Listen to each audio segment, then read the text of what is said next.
What was your personal reaction? Not just the reaction of a journalist, but as a Dane, what was your personal reaction when you heard the rhetoric of Donald Trump in the last few weeks?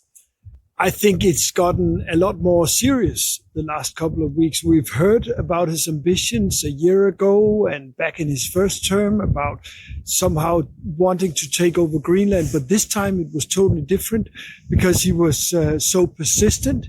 He was threatening with indirectly threatening with using military force. Yeah.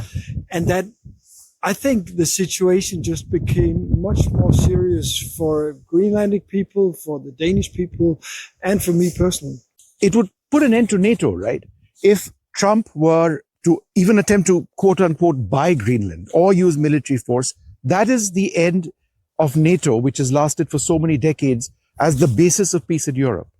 Well, that's the fear, that it could sort of break up NATO, because the whole idea of NATO is having an alliance where the countries stand together, and the US is, of course, the dominant force of that alliance. It's been very close for 80 years.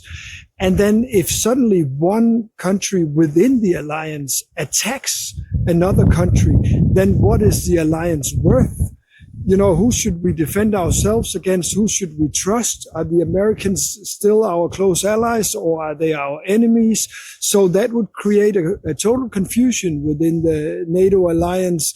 And that's why it's been such a grave situation, not only for Denmark and Greenland, but for many European countries that has decided to back up and stand behind Denmark and Greenland in this matter, because they can suddenly see the potential of the whole alliance falling apart with all the consequences, with the war in Ukraine and the whole security setup in Europe. Yeah.